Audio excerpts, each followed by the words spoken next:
Let's go, go, go! Magandang araw sa inyo mga kaibigan kong tunay. So, eto na naman tayo mga ma'am sir, no? Eto na tayo at naglilinis pala ako dito sa may terrace namin dahil nga nakikita ko kasi na parang may mga langaw na dumudugtong dyan. Nakakadiri kasing tingnan. Kaya ang ginawa ko mga raketera ko ay syempre nililisan ko siya ng tubig at saka niwalisan ko siya ng walis tingting.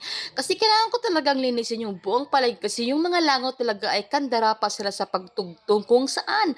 At naku, nakakadiri kapag may langaw guys kasi nga marumi yan, syempre. O, diba? Sabi ko nga sa inyo guys, kapag ganyan na klase talaga na mayroon tayong makikita dyan ng mga something dyan sa may tiris dyan, sa may sahig, ay naku, agad-agad na talaga kayong magkuha ng tubig at linisan nyo ng maigi yung inyong labas ng bahay. Ay naku, talaga naman so happy na ako dyan kasi nga nalinisan ko na yung buong paligid dyan. At syempre, yung aso ko, pinatabi ko muna, sabi ko sa kanya, huy, alis ka muna dyan. At umalis din naman yung aking aso na mabait.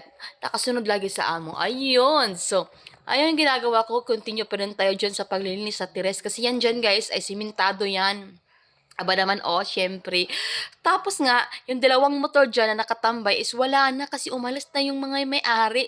So ngayon, binanatan ko talaga ng, guys, ng tubig yung sahig na yan. So yung tubig dyan ay sa ulan yan, guys. Syempre naman, kailangan natin siyang, ganyan-ganyanin, linisan kasi nga, ang langaw naman talaga ay nakakadiri talaga kapag nakikita mo. So, syempre, ngayong araw na ito, ay naku, nasisipagan ako sa paglilinis for today's video kasi nga, kailangan kong maglinis kasi mamaya aalis ang inyong Indira Kitira dahil pupunta tayo sa Butuan City. So, ito na ako mga ma'am sir, no? So, makikita nyo ako dito nga ma'am sir na meron akong ginagawa. So, syempre, ginagawa ko to dahil nga kailangan ko tong gawin. Aba naman.